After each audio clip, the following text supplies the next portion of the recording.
کیونکہ مجھے دکھوں کا اشتہار لگانے کی عادت نہیں ہے۔ ایک دنیا اس کی مٹھی میں تھی اور ایک دنیا اس کی مٹھی سے پھسل رہی تھی۔ مراد نے لب کھولے۔ لیکن مینار، وہ خطرناک ہے، نقصان پہنچا سکتی ہے، اس نے وارن کیا ہے۔ رئیس نے آنکھیں میچ لیں، ضبط سے اس کا جبڑا سخت ہو گیا۔ اسی لیے تو خود کو اکیلا کر لیا ہے، اس نے دھیرے مگر بھاری لہجے میں کہا۔ نہیں چاہتا میری وجہ سے کوئی اس کا شکار بنے۔ فائل زور سے بند کی اور تیز قدموں سے کلاس ڈور کی طرف بڑھا، ہینڈل پکڑا، ایک جھٹکے سے دروازہ کھولا اور باہر نکل گیا۔ مراد اپنی جگہ ساکت رہ گیا، آنکھوں میں ایک طوفان، سینے میں ایک بوجھ لیے۔ رئیس کے الفاظ اس کے اندر کیل کی طرح پیوست ہو گئے تھے۔ انسان کی اصل کہانی وہ لمحہ ہوتی ہے جب اس کے اندر کی روشنی بجھ جاتی ہے۔ کبھی یہ روشنی محبت کی صورت ہوتی ہے، کبھی اعتبار کی، کبھی بھروسے سے اور امید کی۔ جب یہ سب دفن ہو جائیں تو جو باقی رہتا ہے وہ انسان نہیں، ایک سایہ ہوتا ہے۔ وہ سایہ جو روشنی کی طرح زندگی نہیں دیتا بلکہ اندھیری کی طرح لپٹ کر سانس گھونٹ دیتا ہے۔ اچھائی مر جائے تو برائی جنم لیتی ہے، نرمی مٹی میں مل جائے تو سختی اپنی جڑ پکڑ لیتی ہے، رحمت دفن ہو جائے تو قہر اپنا چہرہ دکھاتا ہے۔ یہی وہ لمحہ ہے جب ایک انسان کے بدن میں دوڑتی زندگی اپنی شکل بدل لیتی ہے۔ وہ جو کبھی نرم، شفیق اور ہمدرد تھی، اب سرد، بے رحم اور انتقام سے لبریز ہو جاتی ہے۔ یہ موت نہیں بلکہ ایک اور پیدائش ہے، ایسی پیدائش جو خون سے نہیں، آنسوں اور ذہن سے پروان چڑھتی ہے، ایسی زندگی جس کا مقصد جینا نہیں بلکہ جال بننا ہے، ایک ایسا جال جو وقت کے ساتھ پھیلتا ہے، مضبوط ہوتا ہے اور آخر کار سب کو اپنی لپیٹ میں لے لیتا ہے۔ اس لمحے کے بعد باقی سانسیں انسان کی اپنی نہیں رہتی، وہ کسی اور کی ملکیت ہو جاتی ہیں، نفرت کی، انتقام کی اور اس عہد کی جس میں محبت کی کوئی جگہ نہیں۔ یہ وہ مقام ہے جہاں ایک وجود مر جاتا ہے اور دوسرا زندہ ہو جاتا ہے۔ وہ زندہ وجود انسان نہیں ہوتا، وہ ایک جال ہوتا ہے، ایک مکڑی کی مانند جو اپنی تقدیر خود بنتی ہے۔ سالوں پہلے وہ لمحہ جب جعفر نے حویلی کے پاس پرانے کمرے کا دروازہ کھولا تو وہاں کا منظر جعفر کے لیے ایک جھٹکے سے کم نہ تھا۔ مینار زمین پر نیم بے ہوش پڑی تھی، اس کے ہونٹ نکاہت سے پھیکے، سارا جسم ایک بے جان سانچے کی مانند پھیلا ہوا تھا۔ وہ کھانستے ہوئے اپنی سانسیں سمیٹ رہی تھی، وہ کھانسی جو زندہ رہنے کی آخری کوشش لگتی تھی۔ جعفر کا دل ایک پل کے لیے رک سا گیا۔ وہ زندہ تھی مگر کیسے؟ وہ اس کے قریب پنجوں کے بل بیٹھ گیا۔ جب مینار نے بے ہوش نظروں سے آہستہ آہستہ آنکھیں کھولیں، جب اس کی ناک سے پھونک پھونک کے سانس نکل رہی تھی، جعفر کے اندر وہ سرد مروت جس نے اسے کڑی شکل دی ہوئی تھی نرم پڑ گئی۔ وہ حیرانی سے اسے تکے گیا۔ وہ زندہ کیسے بچ گئی؟ میں پریگننٹ ہوں جعفر انکل۔ مینار کے منہ سے یہ لفظ پھٹے پھٹے نکلے، کمزور مگر بے حد ٹھیک۔ یہ سنتے ہی جعفر کے بدن میں ایک عجیب سی لہر دوڑ گئی، وہ ساکت رہ گیا، اس کے چہرے پر خوف، شرمندگی اور ایک عجیب سی محافظانہ چمک کا امتزاج نمودار ہوا۔ رئیس کے سامنے وہ شخص جس نے مینار کو مٹانے کا فیصلہ براہ راست سنایا تھا، اس لمحے اپنی تمام سختیوں میں ایک شفاف محسوس کر رہا تھا۔ وہ جانتا تھا کہ اس بچے کا مطلب اب سب کچھ بدل جائے گا۔ مینار کی موت اس صورت میں کسی حد تک قبول نہ ہونے والی حقیقت تھی، اور اسی حقیقت نے اسے ایک غیر متوقع انتخاب پر مجبور کیا۔ چند لمحے وہ اس کے کپکپاتے وجود کو دیکھتا رہا، اور پھر اس نے ایک فیصلہ کیا۔ وہ مینار کو اٹھا کر اس کے بازوؤں کے نیچے سے سہارا لے کر باہر نکلا۔ راہداری ساکت تھی، اس نے سوچ لیا تھا وہ اس راز کو چھپائے گا۔ اس نے ایک لاوارث لاش کا انتظام کیا، ایک لڑکی جو اسی کی ہم عمر تھی، اس کی کلائی پر وہی بریسلیٹ چپکایا گیا جو مینار کی پہچان تھی، اور پھر حویلی کے اس حصے میں آگ لگا دی۔ یہ مشکل اور خطرناک کام تھا مگر اس نے کر لیا، اور حویلی میں چلتے شعلے فائر بریگیڈ کی بے قراری میں اس نے مینار کی موت مان لی۔ باہر کی دنیا نے ایک فیصلہ سنا دیا تھا، مینار معراج ختم ہو گئی، مگر حقیقت میں ایک چھوٹا سا کمرہ، ایک پرانا فلیٹ تھا جس میں مینار کو رکھا گیا، زندہ مگر اندر سے مر چکی مینار مراج۔ یہ فلیٹ چھوٹا اور گندا تھا، پرانے فرنیچر کی بدبو، کھڑکیوں کی ٹوکریاں جو کبھی نہیں کھلی، مگر جعفر نے وہاں وہ سب رکھا جو ایک حاملہ عورت کو زندگی دے سکتا تھا، غذا، دوا اور خاموشی۔ اس خاموشی میں جعفر خود بھی کھو گیا۔ وہ رئیس کو دھوکہ دینا نہیں چاہتا تھا، مگر اس حالت میں مینار کو مارنا اخلاقیات کے خلاف تھا۔ چنانچہ اس نے فیصلہ کیا جب بچے کی پیدائش نہیں ہو جاتی وہ اسے یہیں رکھنے والا تھا، اس کے بعد یہ بعد میں دیکھا جاتا۔ مینار خاموش رہی، نہ کوئی سوال نہ جواب۔ محلوں میں پلی بڑی لڑکی اس سیم زدہ فلیٹ میں خاموشی سے رہنے لگی۔ وہ زندہ تھی، کس کے لیے؟ انتقام کے لیے۔ اس کے اندر نفرت کا پہلا بیج اسی دن سے بور ہونا شروع ہو گیا تھا جب مرنے کی بجائے اس نے دوبارہ آنکھیں کھول لی تھیں۔ اس کی نفرت صرف رئیس یا جعفر تک محدود نہ تھی، اس نے اپنے اندر ایک ایسی سرد مہربانی اور کڑوی شکایت ابھاری جو بعد میں ایک منصوبہ بنتی۔ اس نے جب سنا کہ اس کی موت کو خودکشی قرار دیا گیا تو اس کے کانوں میں یہ بات خون کی طرح گھس گئی۔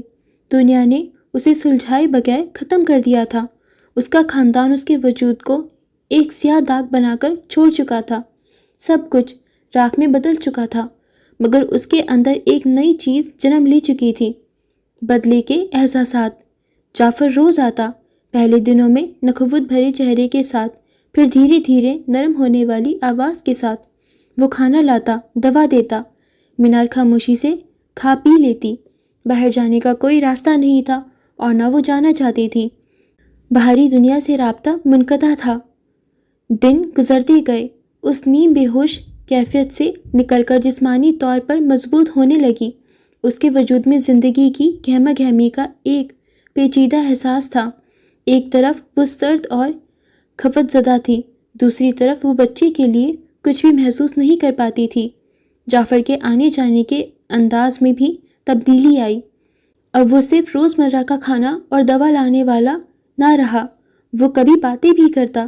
شہر کے حالات، حویلی کی فضا اور رئیس کی بگڑتی حالت، سب ختم ہو جانا۔ مراج الدین اور ترنم بیگم کا حویلی چھوڑ جانا، وہ سن لیتی مگر کوئی جواب نہ دیتی، اسے چپ لگ چکی تھی۔ وقت کے ساتھ اس نے اپنے اندر کی زخمی پن کو ایک ڈھال میں تبدیل کیا۔ فلیٹ کے باہر دنیا اپنی رفتار سے چلتی رہی۔ اورنگزیب خاندان کا سورج عروج ہو چکا تھا، مگر شہر کی روشنیوں کے پیچھے نئے ستارے چمکنے لگے تھے۔ اس نے اپنے اندر عہد کر لیا کہ وہ اب صرف زندہ رہنے کے لیے نہیں جیے گی، وہ ایک ایسا وجود بنے گی جو اورنگزیب اور گردیزی خاندان کے لیے ایک مستقل خاموش سزا ہوگا، اور یہ سزا اتنی باریک، اتنی دھیمی اور اتنی ناقابل برداشت ہوگی کہ اس کا کوئی بھی مرہم کبھی اپنے کیے کی صفائی نہ کر سکے گا۔ جعفر اس کے معائنے کے لیے ایک نرس کو لاتا۔ جیسے جیسے وقت گزرتا گیا اس نے مینار کے لیے ایک کام والی کا بندوبست بھی کر دیا۔ کام والی ہفتے میں 3 دن آتی اور صفائی کر جاتی۔ مینار نے اس سے کبھی بات نہیں کی، اگر وہ بات کرتی بھی تو صرف اپنے اندر پلتے وجود سے۔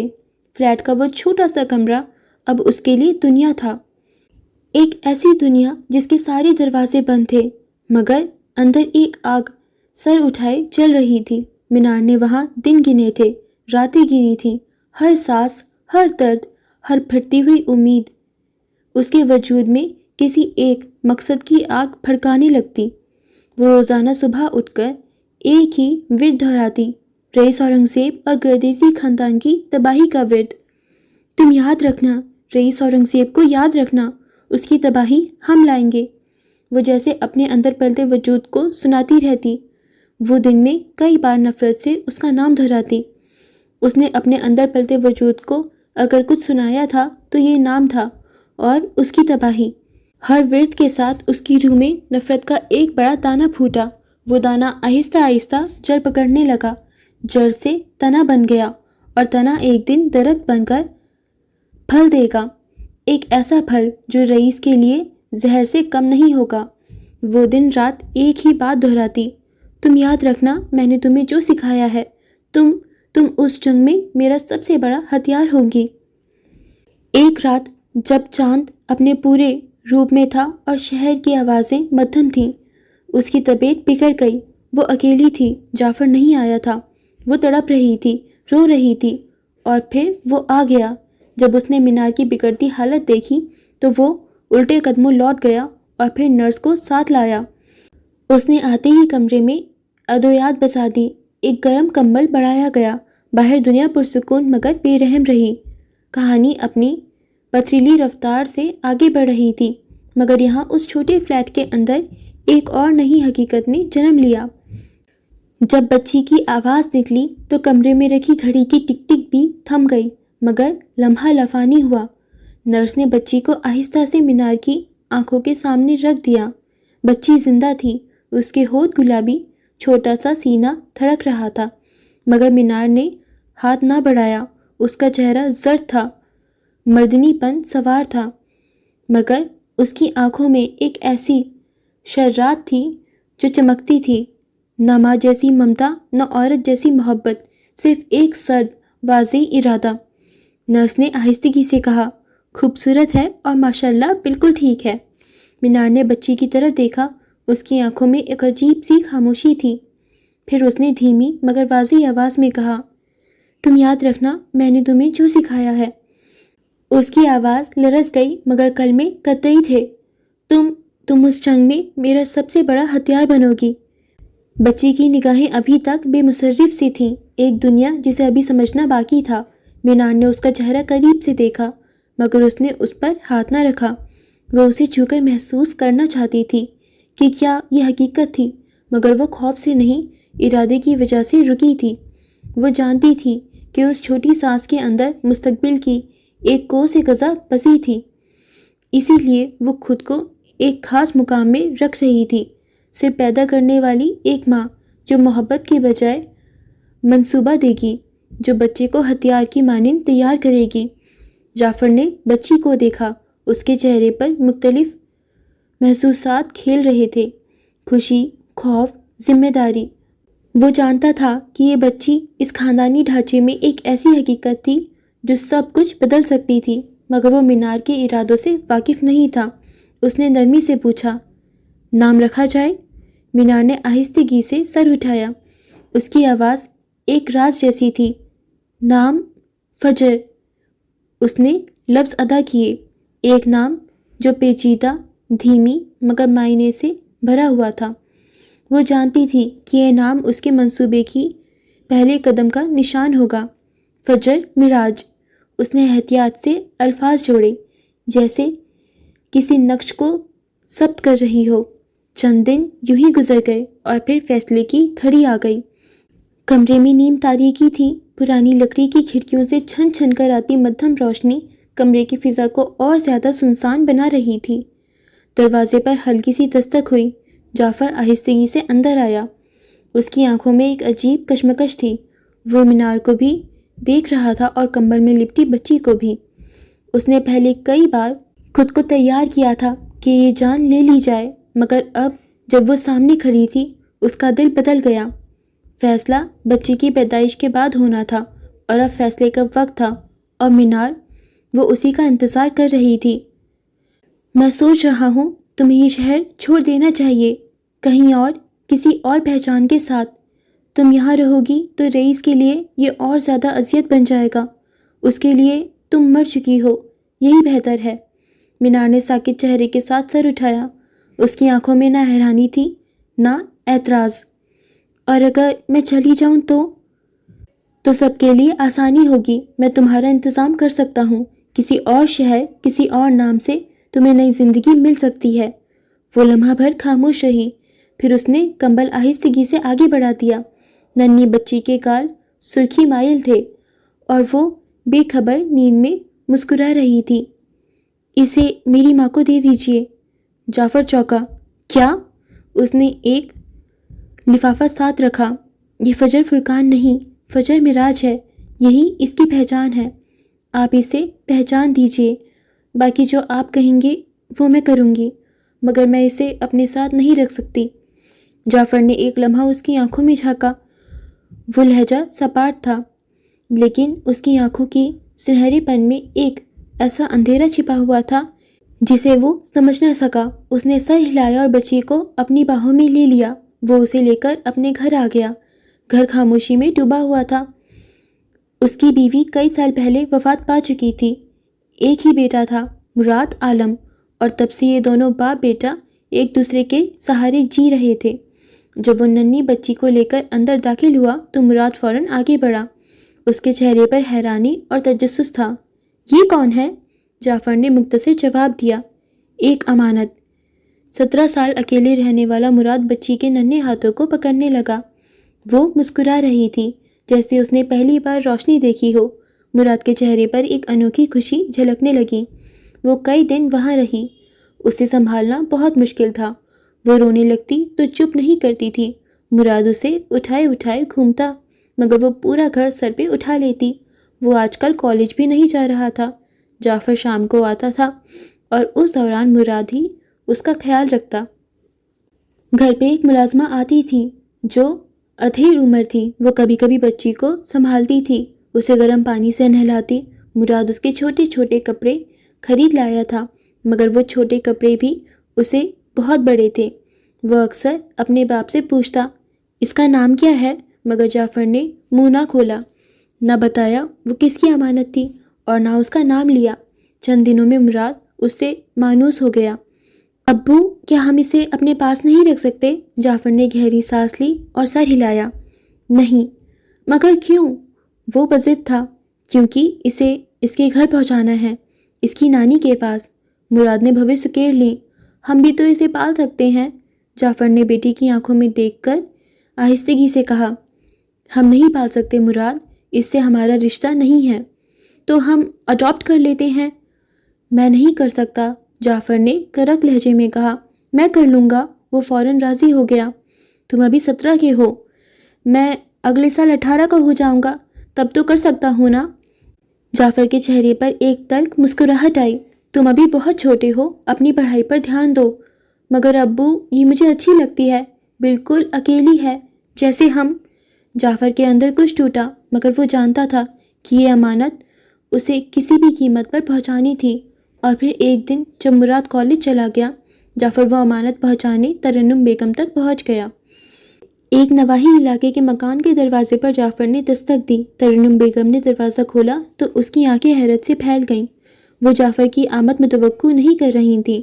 جعفر کے ہاتھ میں کمبل میں لپٹی ننھی بچی تھی اور ساتھ ایک لفافہ۔ اس نے بچی ترنم بیگم کی جانب بڑھائی۔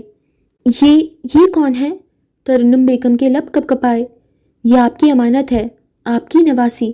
ترنم بیگم ساکت رہ گئیں۔ پہلے تو یقین نہ آیا، پھر جیسے ہی جعفر نے لفافہ دیا ان کے ہاتھ کانپنے لگے۔ کاغذ کھولتے ہی الفاظ آنکھوں کے سامنے ناچنے لگے۔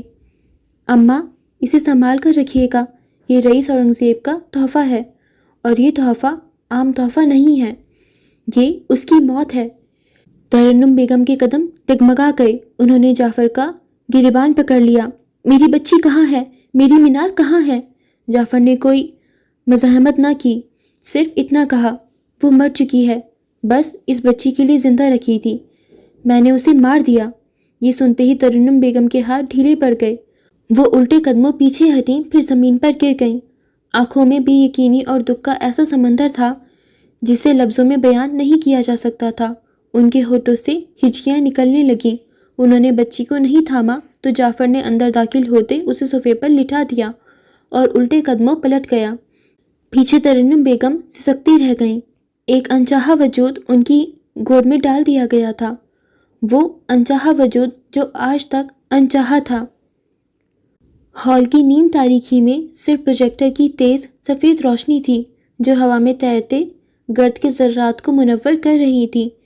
یہ روشنی سامنے دیوار پر پھیلی اسکرین پر عکس بنا رہی تھی اور اس کے آگے کھڑے ولی کے وجود کو ایک سیاہ ہیولے میں بدل رہی تھی۔ اسکرین پر ایک دھندلی سی تصویر تھی، کسی پرانی فائل سے نکلی گئی، ایک کم عمر لڑکی کی جس کی آنکھوں میں تباہی ہی تباہی تھی۔ ہال میں مکمل خاموشی طاری تھی، صرف پروجیکٹر کے پنکھے کی دھیمی آواز گونج رہی تھی۔ سامنے مہنگی چمڑے کی کرسیوں پر دو وجود بے حس و حرکت بیٹھے تھے، مراد عالم اور میثم آغا۔ ان کے چہرے پر پروجیکٹر کی بدلتی روشنی سے کبھی روشن ہوتے اور کبھی تاریکی میں ڈوب جاتے۔ ولی کی آواز گہری اور سنجیدہ تھی، جیسے وہ کوئی کہانی نہیں بلکہ ایک تاریخ کا سیاہ باب سنا رہا ہو۔ آج سے ٹھیک 25.5 سال پہلے یہ کہانی افغانستان کی جنگ زدہ گلیوں سے شروع ہوتی ہے۔ اس نے اسکرین پر موجود تصویر کی طرف اشارہ کیا۔ یہ مینار ہے۔ تب یہ صرف ایک بھاگتی ہوئی لڑکی تھی جو ایک عذاب سے بچ کر دوسرے کہیں زیادہ بڑے عذاب میں پھنس گئی تھی۔ وہ سرحدوں کے اس پار موت کے بیپاریوں کے ہاتھ لگ گئی، ایک ایسی گروہ کے ہاتھ جو پاکستان سے باہر عورتوں اور بچوں کی اسمگلنگ کرتا تھا۔ اسکرین پر تصویر بدلی۔ اب کھلجی ریاست کے کسی پرتعیش مگر دم گھوٹنے والے محل کا اندرونی منظر تھا۔ اسے کھلجی ریاستوں میں لے جایا گیا جہاں انسانوں کی منڈی لگتی تھی۔ یہ وہ دنیا تھی جہاں عورتوں کی خرید و فروخت، جسم فروشی اور غلامی ایک منظم نیٹ ورک کے تحت چلتی تھی۔ وہاں اس نے وہ سب دیکھا جو ایک عام انسان کے تصور سے بھی باہر ہے، بے رحمی، نیلامی اور طاقت کا وہ کھیل جس میں کمزور کی ہر سانس گروی رکھی جاتی تھی۔ وہ ایک لمحے کو رکا، جیسے وہ خود ان الفاظ کا زہر اپنے اندر اتار رہا ہو۔ مگر مینار ایک عام لڑکی نہیں تھی، اس کے اندر بقا کی ایک ایسی آگ تھی جو ہر ظلم کے ساتھ مزید بھڑکتی تھی۔ اس کی ذہانت، چالاکی اور ڈٹ جانے کی فطرت نے اسے جلد ہی باقی لڑکیوں سے الگ کر دیا۔ وہ اپنے اسمگلرز آقا کی نظروں میں آ گئی۔ دوسرے اسے حسد اور خوف سے سروائیور کہنے لگے، اور پھر اس نے اقتدار کی پہلی سیڑھی پر قدم رکھا۔ اسکرین پر ایک خاتون کی تصویر ابھری جس کے چہرے پر بے پناہ غرور اور سختی تھی۔ یہ اس نیٹ ورک کی ملکہ تھی، وہ عورت جو اس پورے جہنم کو کنٹرول کرتی تھی۔ مینا نے کچھ ہی عرصے میں اس کا اعتماد حاصل کیا، اس کی قریب پہنچی، اور پھر ایک رات اس ملکہ کا خون مینار کے ہاتھ سے بہا۔ یہ اس کا پہلا بڑا وار تھا۔ اس دن وہ شکار نہیں تھی، شکاری بن گئی تھی۔ ولی نے ریموٹ کا بٹن دبایا۔ اسکرین پر اب ایک ادھیڑ عمر، خطرناک نظر آنے والے شخص کے ساتھ کھڑی نوجوان مینار کی تصویر تھی، جس کی آنکھوں میں اب خوف نہیں بلکہ ایک ٹھہری ہوئی طاقت تھی۔ 16 سال پہلے مینار نے اپنی طاقت کو وسعت دینے کے لیے ایک بین الاقوامی مافیا ڈان سے شادی کی۔ یہ شخص اسلحہ، ڈرگس اور ٹیکنالوجی کی بلیک مارکیٹ کا بے تاج بادشاہ تھا۔ مینار نے اس کے ساتھ رہ کر نہ صرف اس کے پورے نیٹ ورک کے راز سیکھے بلکہ اپنی ذہانت سے اس کی طاقت کو کئی گنا بڑھا دیا۔ اور پھر جب اسے یقین ہو گیا کہ اب اس کی ضرورت نہیں رہی، تو ایک دن اس نے اپنے شوہر کو بھی زہر کا ایک ایسا گھونٹ پلایا جو سیدھا روح میں اتر گیا۔ تصویر غائب ہو گئی۔ اسکرین پر اب اندھیرا چھا گیا۔ یوں وہ نہ صرف اسمگلنگ نیٹ ورک بلکہ ایک بہت بڑی مافیا امپائر کی واحد وارث بن گئی، اور اب وہ پاکستان واپس آ چکی ہے، لیکن ایک بھوت بن کر، ایک سایہ بن کر۔ وہ اب منظر عام پر نہیں آتی، وہ سحر دنیا کی وہ ملکہ ہے جو صرف اندھیرے میں راج کرتی ہے۔ وہ گھوم کر مراد عالم اور میثم آغا کی طرف متوجہ ہوا۔ اس کی آواز میں اب مزید سنگینی تھی۔ ہمارے پاس اس کی کوئی حالیہ مصدقہ تصویر تک موجود نہیں ہے۔ وہ حلیہ اور شناخت بدلنے کی ماہر ہے۔ آج وہ ایک بوڑھی عورت ہے، کل ایک نوجوان لڑکی، پرسوں شاید ایک مرد کے روپ میں ہو۔ اسے پکڑنا تقریباً ناممکن ہے۔ اس نے ریموٹ سے اگلی سلائیڈ آن کی۔ اسکرین پر 4 بڑے عنوانات ابھرے۔ اس کا پہلا مقصد ذاتی انتقام ہے، رئیس اورنگزیب اور گردیزی خاندان کو مکمل طور پر برباد کرنا، اور ہم جانتے ہیں گردیزی خاندان مٹ چکا ہے۔ اب رئیس اورنگزیب کی باری ہے، اور اس کھیل میں اس کا سب سے بڑا مہرہ فجر تھی۔ وہ فجر کی زندگی کو اپنے انتقام کی آگ بھڑکانے کے لیے استعمال کرنا چاہتی تھی۔ اس کا دوسرا مقصد پاکستان میں اسمگلنگ نیٹ ورک کا قیام۔ وہ افغانستان اور بلوچستان کے راستے دنیا تک ڈرگس پہنچانے کے لیے نئے روٹس قائم کر رہی ہے، جدید اسلحے کی بلیک مارکیٹ میں سپلائی۔ اور تیسرا مقصد ایک جدید مافیا کا ایجنڈا۔ اس کا اصل ہتھیار ٹیکنالوجی ہے، ہیکرز، سائبر کرائم اور کرپٹیو کرنسی کے ذریعے منی لانڈرنگ کا ایک ڈیجیٹل بلیک مارکیٹ بنانا۔ ہمیں اطلاع ہے کہ وہ یونیورسٹیز میں چند ایک ذہین مگر لالچی پروفیسرز کو اپنے ساتھ ملا چکی ہے، جو نوجوان دماغوں کو بھٹکا کر مینار کے نیٹ ورک کو ذہنی اور تکنیکی طاقت فراہم کرے گا۔ اس کا منصوبہ پاکستان کی نوجوان نسل کو ڈرگز اور انٹرنیٹ کی تاریک دنیا میں دھکیلنا ہے تاکہ معاشرہ اندر سے کھوکھلا ہو جائے۔ اس کا چوتھا اور آخری مقصد طاقت اور حکومت پر اثر۔ وہ سامنے آئے بغیر کام کرتی ہے۔ وہ فرنٹ کمپنیوں اور کالے دھن کے ذریعے سیاستدان کو خریدتی ہے اور ان کے رازوں پر انہیں بلیک میل کرتی ہے۔ میڈیا اور فیشن انڈسٹری میں پیسہ لگا کر اپنے ایجنڈے کو کلچر کا حصہ بناتی ہے تاکہ جو زہر وہ بیچ رہی ہے وہ خوبصورت پیکنگ میں سب قبول کر لیں۔ ولی نے پروجیکٹر بدل دیا تھا۔ ہال میں مدھم سی ایمرجنسی لائٹس جل گئیں۔ خاموشی اب مزید گہری اور وزنی ہو چکی تھی۔ مراد عالم نے ایک لمبا سانس لیا۔ اس کی آواز میں تشویش کی گہرائی تھی۔ توقع سے کہیں زیادہ خطرناک ہے۔ ہم ایک ایسے دشمن سے لڑ رہے ہیں جس کا کوئی چہرہ ہی نہیں، ایک بھوت جسے ہم دیکھ ہی نہیں سکتے۔ یہ سنتے ہی میثم نے سختی سے اپنے ہاتھ بھینچے۔ اسے پکڑنا ہوا کو قید کرنے کے مترادف ہے۔ وہ کوئی ایک شخص نہیں، ایک شناخت نہیں، وہ جب چاہے جو چاہے بن سکتی ہے۔ اس کا سب سے بڑا ہتھیار یہی ہے کہ وہ ہماری نظروں سے اوجھل ہے۔ ولی خاموشی سے سنتا رہا جبکہ مراد پھر سے بولا، اس کا مطلب ہے کہ ہم سیدھا اس پر حملہ نہیں کر سکتے۔ ہمیں پہلے اسے اندھیرے سے باہر نکلنے پر مجبور کرنا ہوگا۔ ہمیں کوئی ایسی چال چلنی ہوگی کہ وہ اپنا اصل چہرہ دکھانے پر مجبور ہو جائے۔ ولی نے اپنی جگہ واپس لیتے ہوئے کہا، بالکل، اور اسی لیے ہمیں محتاط رہنا ہوگا۔ میں کل شہر سے باہر جا رہا ہوں فجر کے ساتھ۔ ایک بزنس میٹنگ ہے، لیکن میں نے پیچھے سیکیورٹی انتہائی سخت کر دی ہے۔ کوئی بھی انجان شخص مینار میں میری اجازت کے بغیر داخل نہیں ہو سکتا۔ ہر کونے پر نظر رکھی جا رہی ہے۔ میثم نے بھی اپنی ذمہ داری کا احساس دلایا۔ میں نے بھی رئیس گروپ کی تمام سائٹس اور ان کے گھر کی سیکیورٹی دگنی کر دی ہے۔ ہمارے آدمی ہر جگہ موجود ہیں۔ مراد عالم نے دونوں کی طرف دیکھا۔ یعنی ہمارا مقصد اسے مارنا نہیں ہے۔ اگر وہ مر گئی تو اس کا نیٹ ورک کوئی اور سنبھالے گا۔ ہمیں اسے پھنسانا ہے قانون کے شکنجے میں، اس کے اپنے بنائے ہوئے جال میں۔ تینوں نے ایک دوسرے کو دیکھتے ہوئے ایک ساتھ سر ہلایا۔ ہاں، ہم اسے سنبھال لیں گے، ولی نے پختہ لہجے میں کہا۔ ہر قیمت پر، میثم نے اس کی تائید کی، اور تینوں کے چہرے پر ایک ہی عزم تھا، اس بے چہرے شکاری کو اسی کے بچھائے جال میں قید کرنے کا۔ رئیس گروپ کا فلک بوز ٹاور اس شام شہر کے سینے پر ایک روشن ستارے کی طرح دہک رہا تھا۔ عمارت کے اندر ڈارک سٹارز کی لانچ کی تقریب کی تیاریوں کا شور ایک منظم طوفان کی طرح برپا تھا۔ خود رئیس اورنگزیب ایک عقاب کی سی نگاہ سے ہر چیز کا جائزہ لے رہا تھا۔ اس کی موجودگی ہی ایک انکہا حکم تھی۔ اسی لمحے ایک سٹاف ممبر جس کے چہرے پر گھبراہٹ طاری تھی تیز قدموں سے اس کے قریب آیا۔ اس کی آواز میں ایک خوف زدہ سرگوشی تھی۔ سر، کوئی آپ سے ملنے آیا ہے۔ پھر اس نے نام بتایا۔ وہ آپ سے ملنا چاہتی ہیں۔ رئیس کے چہرے کے تاثرات میں پہلی بار کوئی تبدیلی آئی۔ اس وقت اس کی آواز میں سرد مہری تھی۔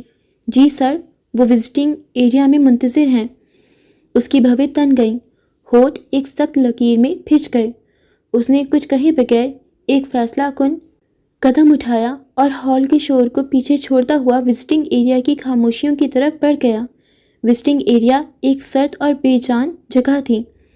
سفید دیواروں پر لگی تشریحی پینٹنگز منجمد چیخوں کی مانند دکھائی دے رہی تھیں۔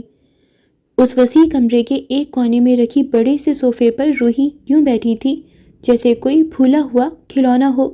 15 سال کا نحیف وجود، چہرے پر بیماری کی زردی، مگر اس کی آنکھوں میں ایک ایسی چمک تھی جو اس کی جسمانی کمزوری کی نفی کر رہی تھی۔ ایک غیر معمولی عزم کی آگ۔ اس کے پہلو میں ایک بیگ رکھا تھا۔ صفدر جو اس کے ساتھ آیا تھا رئیس کو دیکھتے ہی احتراماً کھڑا ہو گیا۔ یہ آپ سے کچھ کہنا چاہتی ہے۔ صفدر کی آواز میں ایک عجیب سی سنجیدگی تھی۔ وہ یہ کہہ کر خاموشی سے دروازے سے باہر نکل گیا، جیسے دو دنیاؤں کو ٹکرانے کے لیے تنہا چھوڑ گیا ہو۔ اب کمرے کی گھٹن زدہ خاموشی میں صرف دو وجود تھے۔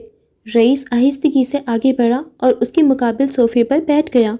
اس کی آنکھیں ایک سنجیدہ آدمی کی طرح روحی کا جائزہ لے رہی تھیں، جبکہ وہ سر جھکائے اپنے ہاتھوں کی لرزتی انگلیوں کو مروڑ رہی تھی۔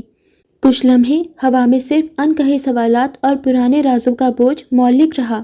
آخرکار روحی کی آواز نے اس خاموشی کو توڑا، ایک سرگوشی جو پورے کمرے پر حاوی ہو گئی۔ میں 2 دن بعد جرمنی جا رہی ہوں اپنے علاج کے لیے۔ مجھے نہیں معلوم کہ واپسی ممکن ہوگی یا نہیں، لیکن جانے سے پہلے میں آپ سے ملنا چاہتی تھی۔ آپ جانتے ہیں کیوں؟ اس نے اچانک سر اٹھایا اور اپنی گہری آنکھوں سے سیدھا رئیس کی آنکھوں میں دیکھا۔ رئیس کے پتھریلے چہرے پر کوئی تاثر نہ ابھرا، مگر اس کی آنکھوں کی گہرائی میں ایک ہلکی سی لہر ضرور اٹھی تھی۔ اس نے جواب دینے کے بجائے محض اپنی ایک بھویں اچکا دی۔ مجھے سب معلوم ہے، صفدر بھائی نے سب بتا دیا ہے۔ آپ نے اور انہوں نے فجر آپی کے ساتھ جو کیا، وہ سب کچھ۔ رئیس کے سینے میں سانس جیسے جم سی گئی۔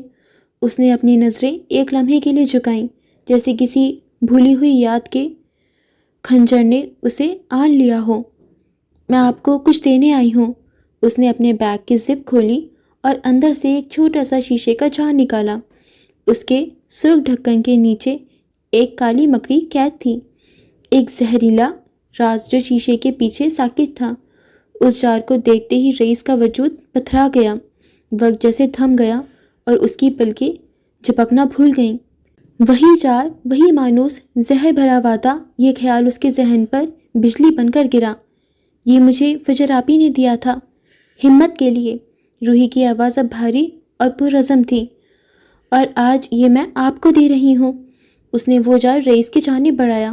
اس نے لرزتی انگلیوں سے وہ جار تھام لیا۔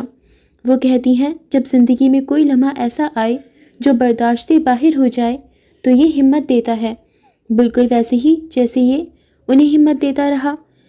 یہ انہیں ان کے مینٹور نے دیا تھا، اور اب میں چاہتی ہوں کہ یہ آپ کے پاس رہے تاکہ آپ کو یاد رہے کہ آپ باہمت انسان ہیں۔ رئیس کا دماغ سائیں سائیں کرنے لگا۔ اس کے ماتھے پر پسینے کے قطرے نمودار ہوئے۔ یادوں کی دھند سے اس کی اپنی ہی آواز ابھری جو برسوں پہلے کہی گئی تھی، جب تم اپنی سلطنت بنا لو تو مجھے بتانا، خطرہ ہوا تو میں تمہاری حفاظت کروں گا۔ اس کے ہونٹوں پر ایک لرزتی ہوئی تلخ مسکراہٹ ابھری، پھر فوراً اس نے منہ بھینچ لیا۔ یہ اسپائڈی پرامس کیا ہے؟ یہ الفاظ اس کے قابو سے باہر بے اختیار نکلے۔ جو اسے توڑے گا زہر اس کے جسم میں پھیل جائے گا اور وہ مر جائے گا۔ ایک ناقابل برداشت بوجھ نے رئیس کے دل کو جکڑ لیا۔ وہ قدرے پیچھے کو ہٹا، اس کا سانس رکنے لگا۔ اس نے منہ کھول کر ایک گہری تکلیف دہ سانس اندر کھینچی۔ روحی نے تشویش سے پوچھا، کیا آپ ٹھیک ہیں؟ اس نے محض سر ہلایا، مگر اندر ایک طوفان برپا تھا۔ کیا میں نے کوئی وعدہ توڑا ہے؟ کیا یہی وہ زہر ہے جو مجھے اندر ہی اندر کھا رہا ہے؟ ایک سوال اس کے اندر گونج اٹھا، جبکہ روحی چند لمحے اسے دیکھتی رہی اور پھر خاموشی سے اٹھی۔ اس سے پہلے کہ وہ مڑتی، رئیس نے خود پر قابو پاتے ہوئے ایک جھٹکے سے اٹھ کر اس کا راستہ روکا۔ اس نے وہ جار واپس روحی کی طرف بڑھایا۔ اس کی آواز اب بھاری تھی، اسے اپنے پاس رکھو، تمہیں اس کی مجھ سے زیادہ ضرورت ہے۔ روحی نے بنا کچھ کہے دھیرے سے اسے تھام لیا۔ رئیس تیزی سے مڑا اور دروازے کی طرف بڑھنے لگا، جیسے اس جگہ سے فرار چاہتا ہو۔ اسی لمحے روحی کی آواز اس کے پیچھے ایک گونج بن کر ابھری، ایک ایسی گونج جس سے فرار ناممکن تھا۔ فلک آپی کہتی ہیں اصل زہر وہ نہیں جو جسم میں پھیلتا ہے، اصل زہر وہ ہوتا ہے جو انسان اپنے دل میں چھپا لیتا ہے۔ آپ چاہیں تو اسے زہر رہنے دیں یا ہمت میں بدل دیں، فیصلہ آپ کا ہے۔ وہ کھڑا رہا مگر پلٹا نہیں۔ وہ اس کی پشت دیکھتی رہی۔ میری بیماری مجھے کھا رہی ہے اور آپ کی خاموشی آپ کو۔ دیکھنا کون پہلے ہمت ہارتا ہے۔ رئیس کے قدم ایک لمحے کے لیے زمین میں گر گئے، ہونٹوں کو سختی سے بھینچا۔ وہ وزٹنگ ایریا کے سناٹے سے نکل کر واپس اپنی سلطنت کے شور میں گم ہو گیا، مگر پیچھے روحی کی آنکھوں کی چمک نے وزٹنگ ایریا کو روشن کر دیا۔ یہ اگلے دن کی بات ہے۔ شہر کی بلند و بالا عمارتوں کے درمیان مینار فیشنز کے شیشے اور اسٹیل سے بنی عمارت رات کی تاریکی میں ایک دیو ہیکل ہیرے کی طرح چمک رہی تھی۔ اس کی ہر منزل، ہر کھڑکی فجر کے خوابوں، اس کی محنت اور اس کی کامیابی کی داستان سناتی تھی۔ آج رات وہ عمارت غیر معمولی طور پر خاموش تھی۔ دن بھر کی ہلچل، ڈیزائنرز کی بھاگ دوڑ، ماڈلز کی کیٹ واک اور کاریگروں کی مشینوں کی آوازیں تھم چکی تھیں۔ صرف چند سیکیورٹی گارڈز داخلی دروازے پر اپنی ڈیوٹی پر تعینات تھے اور ایمرجنسی لائٹس کی مدھم روشنی راہداری میں پراسرار سائے بنا رہی تھیں۔ ایک سیاہ چمکتی ہوئی مرسڈیز عمارت کے پورچ میں آ کر رکی۔ اس کا انجن تقریباً بے آواز تھا۔ پچھلا دروازہ کھلا اور ایک وجود باہر نکلا۔ وہ فجر تھی، وہی دلکش قد و قامت، وہی شان و شوکت سے چلنے کا انداز، اور وہی چہرہ جو سینکڑوں میگزین کے سرورق کی زینت بن چکا تھا۔ اس نے ایک سیاہ سلک کا لباس زیب تن کیا ہوا تھا جس میں اس کا اعتماد اور رعب جھلک رہا تھا۔ اس کے بالوں کا جوڑا نفاست سے بندھا تھا اور اس کے ہاتھ میں ایک برانڈڈ چمڑے کا بیگ تھا۔ گارڈز نے اسے دیکھتے ہی مؤدبانہ انداز میں سر جھکایا۔ میڈم، آپ اس وقت سب خیریت؟ چیف گارڈ نے آگے بڑھ کر پوچھا۔ اس کے لبوں پر ایک ہلکی، تقریباً ناقابل فہم مسکراہٹ نمودار ہوئی۔ ہاں، سب خیریت ہے، بس ایک ضروری فائل دفتر میں رہ گئی تھی، وہی لینے آئی ہوں۔ تم لوگ اپنی ڈیوٹی کرو۔ اس کی آواز میں وہی مانوس حکم اور ٹھہراو تھا، لیکن آج اس میں ایک عجیب سی سرد مہری بھی شامل تھی۔ گارڈز نے مزید کوئی سوال نہیں کیا کیونکہ فجر کا رات گئے اچانک دفتر آنا کوئی نئی بات نہیں تھی۔ اس کا جنون ہی اس کی کامیابی کی دلیل تھا۔ اس نے اپنا ایکسیس کارڈ استعمال کیا اور شیشے کے بھاری دروازے خودکار طور پر اس کے لیے کھل گئے۔ اندر داخل ہوتے ہی اس کے قدموں کی آہٹ وسیع و عریض لابی میں گونجنے لگی۔ سنگ مرمر کا فرش چاندنی میں نہایا ہوا تھا۔ دروازوں پر فجر کے سب سے مشہور ڈیزائنز کی بڑی بڑی تصویریں آویزاں تھیں۔ درمیان میں ایک بے جان مینیکوئن نے اس کا شاہکار دی شیڈو کوئین کاسٹیوم پہنا ہوا تھا۔ وہ چند لمحے اس کے سامنے کھڑی رہی۔ اس کی نگاہیں کاسٹیوم کے پیچیدہ کام اور اس پر چڑھے ہزاروں نگینوں پر جمی تھیں۔ ایسا لگا جیسے وہ اپنی سب سے بڑی کامیابی کو الوداع کہہ رہی ہو۔ اس کے قدم اپنی منزل کی طرف اٹھنے لگے۔ وہ لفٹ کی طرف جانے کے بجائے سیڑھیوں کی طرف مڑی۔ اس کے ہیلز کی ٹک ٹک کی آواز خاموشی کو چیر رہی تھی اور ایک عجیب تناؤ پیدا کر رہی تھی۔ وہ اپنے پرتیش دفتر کی طرف نہیں گئی، نہ ہی کانفرنس روم کی طرف۔ اس کا رخ عمارت کے دل کی طرف تھا، چوتھی منزل، جہاں ڈیزائن اسٹوڈیو تھا، ورک شاپ اور سب سے قیمتی کپڑوں کا اسٹور روم تھا۔ یہ وہ جگہ تھی جہاں خیالات جنم لیتے تھے اور خوابوں کو حقیقت کا روپ دیا جاتا تھا۔ اس منزل پر پہنچ کر اس نے دوبارہ اپنا کارڈ استعمال کیا۔ دروازہ کھلا اور وہ اندر داخل ہو گئی۔ یہاں ہوا میں ریشم، چمڑے اور نئے کپڑوں کی ملی جلی خوشبو رچی بسی تھی۔ میزوں پر ادھورے خاکے بکھرے پڑے تھے، ڈمیز پر نامکمل لباس تھے اور دیواروں پر آئندہ کلیکشن کے موڈ بورڈ سجے تھے۔ یہ ایک تخلیقی پناہ گاہ تھی، ایک مقدس جگہ جہاں فجر نے اپنی زندگی کے بہترین سال گزارے تھے۔ وہ سیدھا اسٹور روم کی طرف بڑھی، جس کا دروازہ اس نے ایک مخصوص کوڈ سے کھولا۔ اندر داخل ہوتے ہی اس کی آنکھوں میں ایک عجیب سی چمک ابھری۔ یہاں روشنی مدھم تھی، لیکن شیلفوں پر رکھے فرانسیسی شیفون، اطالوی ریشم اور نایاب بیروکیٹ کے تھان مدھم روشنی میں بھی جگمگا رہے تھے۔ یہ صرف کپڑے نہیں تھے، یہ ایک سلطنت کا خزانہ تھا، فجر کی سلطنت کا خزانہ۔ اس نے اپنا بیگ میز پر رکھا اور اسے کھولا۔ اس میں کوئی فائل نہیں تھی۔ اس کے اندر سے پلاسٹک کی 2 بڑی بوتلیں اور ایک لائٹر نکالا۔ بوتلوں میں پیٹرول تھا۔ اس کے ہاتھ ذرا بھی نہیں کانپ رہے تھے۔ اس نے انتہائی سکون اور اطمینان سے پہلی بوتل کھولی اور اس کی بدبودار رطوبت کو سب سے قیمتی ریشم کے تھانوں پر انڈیلنا شروع کر دیا۔ کپڑے کا رنگ گہرا ہوتا گیا اور پیٹرول کی تیز بو نے کپڑوں کی نفیس خوشبو کو دبا دیا۔ ایک ایک کر کے اس نے ہر شیلف کو بھگونا شروع کر دیا۔ وہ ایسے چل رہی تھی جیسے کوئی کسان اپنے کھیت میں بیج بو رہا ہو، لیکن وہ بیج نہیں، بربادی بو رہی تھی۔ اس کے ذہن میں خیالات کا ایک طوفان برپا تھا۔ کتنی محنت، کتنے خواب! فجر نے اس جگہ کو اپنا سب کچھ دیا، اپنا وقت، اپنی نیند، اپنی محبت۔ اس نے سوچا اور اس کی سوچ میں زہر بھرا ہوا تھا۔ رئیس کو اس کی یہی کامیابی، یہی ضد پسند تھی نا؟ ایک تلخ مسکراہٹ اس کے چہرے پر پھیل گئی۔ اب دیکھے گا رئیس کہ جب سلطنتیں جلتی ہیں تو راکھ کیسی دکھتی ہے۔ اس نے دوسری بوتل اٹھائی اور ورک شاپ کے حصے میں آ گئی۔ یہاں اس نے لکڑی کی میزوں، ڈیزائنوں کے خاکوں اور تیار شدہ ملبوسات پر پیٹرول چھڑکا۔ اس نے خاص طور پر شیڈو کوئن کا کاسٹیوم کے اصلی خاکے کو نشانہ بنایا جو ایک شیشے کے فریم میں دیوار پر لگا ہوا تھا۔ اس نے فریم توڑا، کاغذ کو باہر نکالا اور اسے پیٹرول سے تر کر دیا۔ نافرمانی کی سزا یہی ہوتی ہے فجر، تم نے میری بات نہیں مانی، وہ زیر لب بڑبڑائی۔ اس کی آنکھیں انتقام کی آگ سے دہک رہی تھیں۔ جب اسے یقین ہو گیا کہ ہر کونے میں آگ بھڑکانے کا سامان ہو چکا ہے تو وہ کمرے کے بیچ میں آ کر کھڑی ہو گئی۔ اس نے ایک آخری نظر اس جگہ پر ڈالی۔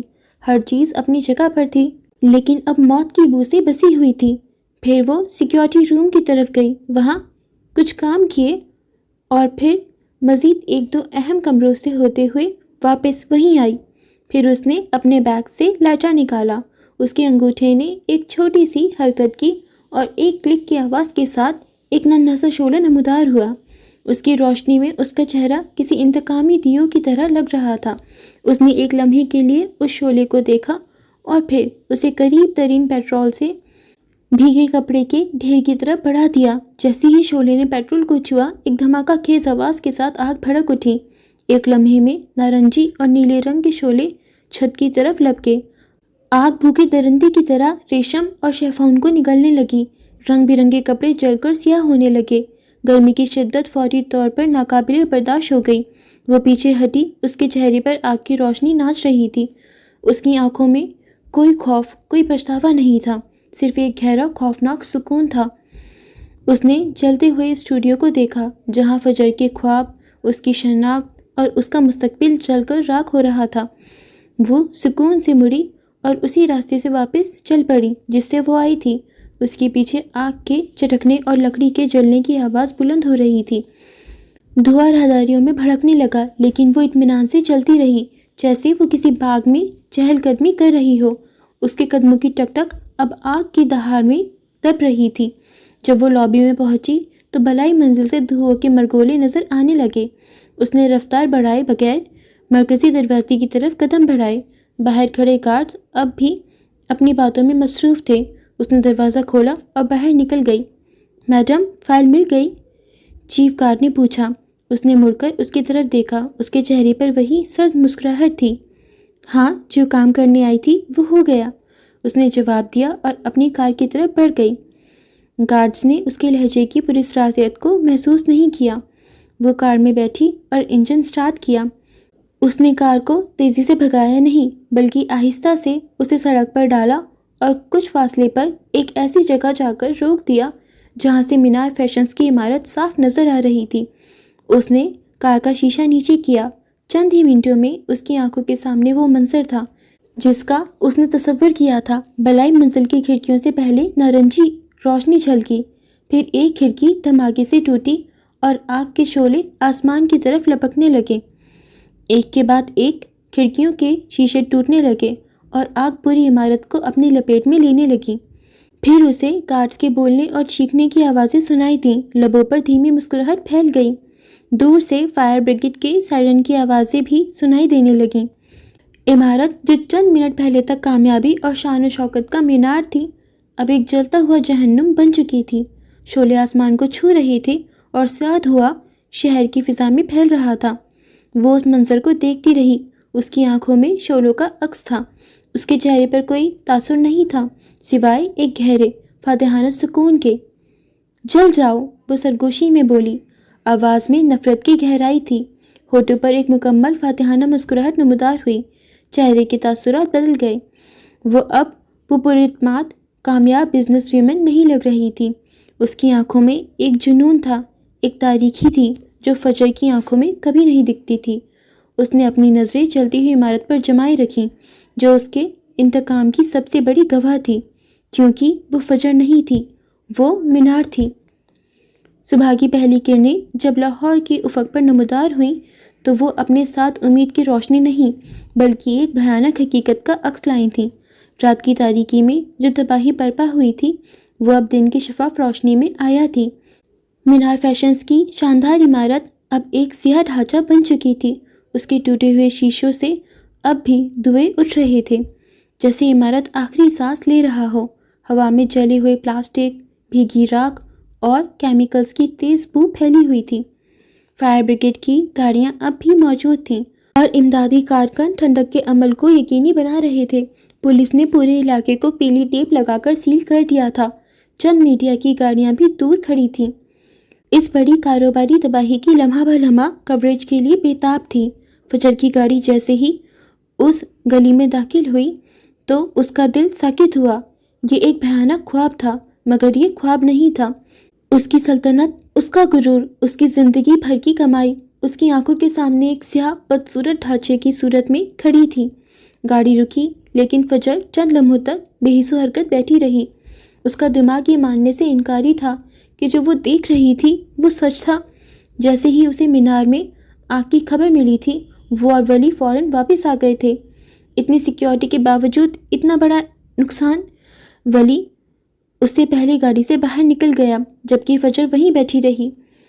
اس جنگل میں داخل ہونے پر وہ جان گئی تھی کہ اسے ہر طرح کے نقصان کے لیے تیار رہنا ہوگا، مگر اپنی سلطنت کو یوں اپنی آنکھوں کے سامنے چلتے دیکھنا یہ نہایت تکلیف دہ عمل تھا۔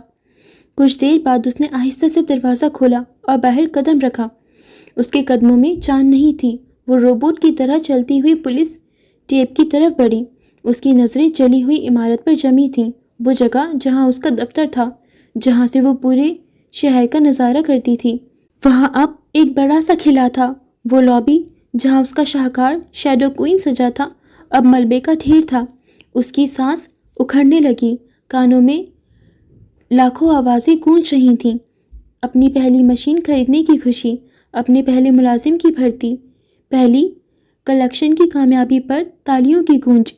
وہ کھڑی رہی اور پھر اس کے گھٹنوں نے جواب دے دیا۔ اس کی ہمت، اس کا حوصلہ، اس کا مضبوط ارادہ، سب کچھ اس جلی ہوئی عمارت کی راکھ میں مل چکا تھا۔ وہ آہستہ آہستہ زمین پر بیٹھتی چلی گئی۔ اس کے قیمتی لباس پر سڑک کی دھول لگ گئی، لیکن اسے کوئی پرواہ نہیں تھی۔ اس کی دنیا لٹ چکی تھی۔ وہ صرف ایک خالی نظر سے اپنی بربادی کا تماشا دیکھ رہی تھی۔ آنسو اس کی آنکھوں میں ہی جم گئے۔ صدمہ اتنا گہرا تھا کہ رونے کی سکت بھی چھین گیا تھا۔ وہ نہیں دیکھ پائی کہ رئیس وہاں تھا۔ وہ ان سے پہلے وہاں موجود تھا۔ اس نے جیسے ہی فجر کو اس حال میں زمین پر بیٹھے دیکھا، اس کے دل پر جیسے کسی نے گرم سیسا انڈیل دیا۔ اس کے چہرے پر ضبط اور غصے کی لہر ابھر کر ڈوب گئی۔ وہ مضبوط قدموں سے چلتا ہوا اس کی جانب بڑھا۔ ہر قدم اٹھاتے ہوئے اسے ایسا محسوس ہو رہا تھا جیسے وہ کانچ کے ٹکڑوں پر چل رہا ہو۔ وہ اس کے سامنے پہنچا اور پھر دھیرے سے پنجوں کے بل اس کے سامنے بیٹھ گیا۔ کچھ کہنا چاہا، لیکن الفاظ اس کے حلق میں ہی دم توڑ گئے۔ وہ اس عورت کو اس طرح ٹوٹا ہوا نہیں دیکھ سکتا تھا۔ فجر نے اپنی خالی نظریں اٹھا کر اسے دیکھا اور پھر اس کی آواز ایک ٹوٹی ہوئی سرگوشی کی طرح نکلی۔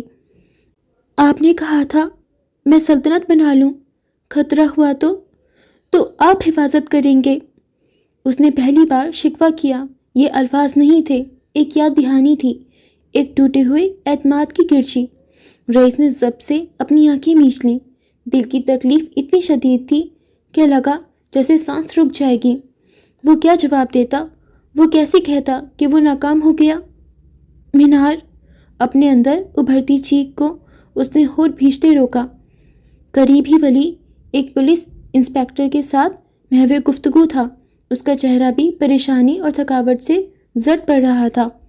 انسپکٹر اسے بتا رہا تھا، دیکھیں اورنگزیب صاحب، ابتدائی تفتیش بہت پریشان کن ہے۔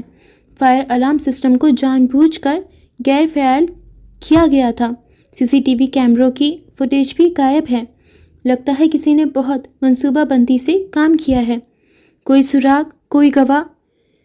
جانتا تھا کچھ نہیں ملے گا، پھر بھی پوچھا۔ انسپکٹر نے ایک لمحے کے لیے توقف کیا، پھر آہستہ سے کہا، گارڈز کا بیان سب سے اہم ہے۔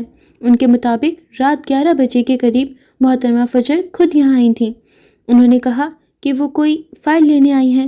وہ تقریباً 15-20 منٹ اندر رہیں اور پھر چلی گئیں۔ ان کے جانے کے کچھ ہی دیر بعد چوتھی منزل پر آگ بھڑک اٹھی۔ یہ سن کر ولی کو جیسے سانپ سونگھ گیا۔ خود پر قابو پاتے اس نے بات جاری رکھی، یہ ناممکن ہے۔ میں اور میری مسز شہر سے باہر تھے، ایک میٹنگ کے سلسلے میں۔ ہم ابھی واپس لوٹے ہیں۔ گارڈز انہیں اچھی طرح پہچانتے ہیں اور سبھی کا بیان یہی ہے۔ آگ اب مکمل طور پر بجھ چکی تھی، مگر سب کچھ جل کر کوئلہ ہو گیا تھا۔ فجر کے خواب اور لاکھوں ڈالر کی انوینٹری، سب کچھ راکھ کا ڈھیر بن چکا تھا، جبکہ فجر نے اپنی نظر دوبارہ اس ڈھانچے پر گاڑ دی۔ اس کی آنکھوں میں اب ویرانی کے ساتھ ساتھ ایک سوال بھی تھا، کیوں؟ آخر کیوں؟ تمہیں اٹھنا ہوگا فجر، رئیس کی دھیمی آواز ابھری۔ اس نے مٹھیاں بھیج رکھی تھیں، مگر فجر نے کوئی جواب نہیں دیا۔ وہ اسی طرح بیٹھی رہی جیسے اس کے وجود میں اب اٹھنے کی ہمت ہی باقی نہیں رہی تھی۔ اس سے پہلے وہ مزید کچھ کہتا، اس کا فون بج اٹھا۔ وہ فون کان سے لگاتے اٹھ کھڑا ہوا اور ایک جانب بڑھا۔ مجھے جلتی عمارتوں کی خوشبو بہت پسند ہے، کہو کیسا لگا؟ مینار کی دلکش آواز سنائی دی۔ رئیس کے جبڑے بھیج گئے۔ تم بزدل ہو، تمہاری عادت ہے ہمیشہ پیٹھ پیچھے چھپ کر وار کرنے کی۔ تمہیں کیا لگتا ہے تم یہ سب کر کے جیت جاؤ گی؟ میرے گیمز بہت کمال ہیں، میں جیت جاؤں گی رئیس۔ اس کے اطمینان میں کوئی کمی نہیں آئی، جبکہ رئیس نے سب سے آنکھیں میچیں۔ تمہاری دشمنی مجھ سے ہے، فجر کو اس میں مت گھسیٹو۔ وہ ایک ایک لفظ چبا کر بولا۔ یہ آپشن میں اسے دے چکی ہوں، پوچھ لو اس سے۔ رئیس نے رخ موڑ کر اسے دیکھا جو یوں ہی بیٹھی تھی۔ بس کرو، تم بہت نقصان کر چکی ہو، یہ ڈرٹی گیمز کھیلنا بند کرو، وہ سرخ پڑتے چہرے کے ساتھ بولا۔ سرے عام کھیل لیتے ہیں، کیا کہتے ہو؟ کاؤنٹ ڈاؤن تو ویسے بھی جاری ہے، گنتی کے چند دن، سال کی آخری رات، ڈارک سٹارز کی لانچ اور تمہارا انت۔ رئیس، لو میں نے فیئرلی تمہیں بتا دیا، اب تم سے جو ہوتا ہے وہ کر لو۔ چند پل کی خاموشی چھائی رہی اور پھر رئیس کی آواز سنائی دی، تم خود آؤ گی، اپنی قبر کے نشان پر قدم دھرتی۔ مینار کا قہقہا ابھرا۔ دیکھ لیتے ہیں، ویسے اتنا کچھ نقصان نہیں ہوا، ایسے سینکڑوں مینار فیشنز تم راتوں رات کھڑی کر سکتے ہو، دوبارہ بنا لو۔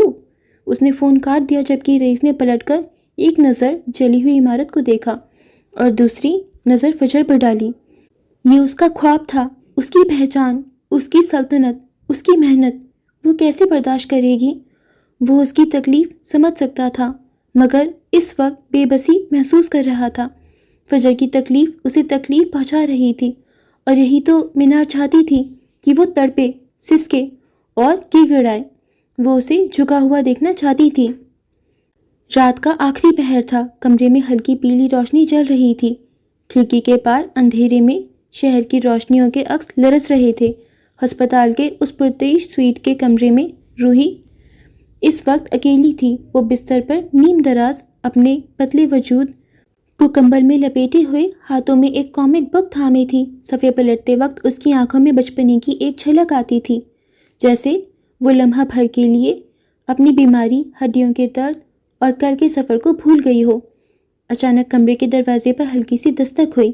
اس نے چونک کر سر اٹھایا۔ کتاب اس کی گود میں کھلی رہ گئی۔ دروازہ آہستگی سے چرچراتا ہوا کھلا۔ کمرے کے اندر نیم روشنی میں ایک سراپا ابھرا۔ اسے دیکھتے ہی روحی کی آنکھوں میں اچانک چمک جاگ اٹھی۔ اس کے ہونٹوں پر حیرت بھری مسکراہٹ دوڑ گئی۔ فجر آپی! وہ لمحہ بھر کے لیے خوشی سے دمک اٹھی، مگر اگلے ہی پل جیسے کسی اندیکھے خوف نے اس کے دل پر دستک دی۔ اس کی آنکھیں سکڑ گئیں، مسکراہٹ بجھ گئی اور چہرے پر حیرت کے ساتھ ہلکی الجھن اتر آئی۔ اس کا دل تیز دھڑکنے لگا۔ آپ فجر نہیں ہیں؟ دروازے پر کھڑی عورت کے ہونٹوں پر ایک پراسرار مسکراہٹ پھیلی۔ وہ لمحہ بھر خاموش رہی، پھر دھیرے سے بولی، ہیلو برٹ۔ یہ آواز نرمی میں لپٹی ہوئی، مگر اندر کہیں بجلی کی سی کاٹ لی ہوئی تھی۔ روحی کی ریڑھ کی ہڈی میں سنسنی دوڑ گئی۔ وہ ساکت ہو گئی۔ دروازے کی دہلیز پر کھڑی وہ عورت اب دھیرے دھیرے قدم اٹھاتی اس کی جانب بڑھنے لگی۔ اس کی ایڑیوں کی چاپ کمرے میں عجیب سا جادو کھول رہی تھی، جیسے ہر قدم کے ساتھ ہوا بھاری ہوتی جا رہی ہو۔ جاری ہے۔ اوکے فرینڈز، تو اسی کے ساتھ ہمارا 21 ایپیسوڈ، جو ہماری ناول کا لاسٹ سیکنڈ ایپیسوڈ تھا، یہیں پر ختم ہوتا ہے۔ سو فرینڈز، میں امید کرتی ہوں کہ آپ کو ناول بہت انٹرسٹنگ لگ رہا ہوگا۔ جو مینار نے کیا بھائی، اس بار تو حد ہو گئی۔ مطلب اس کو کوئی تمیز بچی ہے یا نہیں بچی ہے، کوئی اس کو انسانیت ہے ہی نہیں۔ چاہتی کیا ہے وہ؟ اس نے فجر کی پوری مینار فیشنز کو آگ لگا دی، کتنی گھٹیا حرکت کی ہے. فرینڈز، ناول نے جو موڑ لے لیا ہے وہ اتنا زیادہ سسپیشیس ہے، اتنا خوفناک ہو رہا ہے کہ میں آپ کو بتا نہیں سکتی. اب ہمارا آخری ایپیسوڈ بچا ہے جو ایپیسوڈ 22 ہے. میں نے آج 22 ایپیسوڈ کا PDF کھولا اور میں نے چیک کرنا چاہا کہ اس میں کتنے پیجز ہوں گے. And guys I was shocked. میں ایکسپیکٹ کر رہی تھی کہ ہو سکتا ہے 300 پیجز ہوں، 350 پیجز ہوں. یہ 500 پیجز سے پلس ایپیسوڈس ہیں guys, 500+ pages. I was literally shocked. اتنا بڑا ایپیسوڈ. پھر میں نے سوچا کہ چلو ٹھیک ہے. سو لاسٹ ایپیسوڈ کے کم از کم 15 پارٹس بنیں گے. جو ہمارا ایپیسوڈ 22 ہوگا کم سے کم 15 پارٹس تو بن ہی جائیں گے. سو گائز آپ کو اس کے لیے انتظار کرنا پڑے گا. باقی میں امید کرتی ہوں کہ آپ کو ناول انٹرسٹنگ لگ رہا ہو، آپ کو اچھا لگا ہو یہ سن کے. اور آپ کا کیا اوپینین ہے، آپ کا کیا پرسپیکٹیو ہے اس ایپیسوڈ کو لے کے، آپ ہمارے ساتھ کامنٹس کے تھرو پلیز شیئر کریے گا. تو فرینڈز، اگر آپ نے ابھی تک ہماری یوٹیوب چینل کو سبسکرائب نہیں کیا تو پلیز جلدی سبسکرائب کر لیجیے. اینڈ پلیز میرے انسٹاگرام اکاؤنٹ کو بھی فالو کر لیجیے گا. اب ہم ملیں گے لاسٹ ایپیسوڈ میں، اور میں نے آپ کو بتا ہی دیا کہ اس کے 15 پارٹس بنیں گے. تو خیر وہ لاسٹ پارٹ تو نہیں ہوگا، تھوڑا سا آپ کو انتظار کرنا پڑے گا ناول کمپلیٹ ہونے کے لیے. بٹ فائنلی ہم لاسٹ ایپیسوڈ تک پہنچے، اس بات کی خوشی ہے. تو چلیے اب ہم ملیں گے نیکسٹ ایپیسوڈ میں. Till then take care of yourself and your loved ones. خدا حافظ.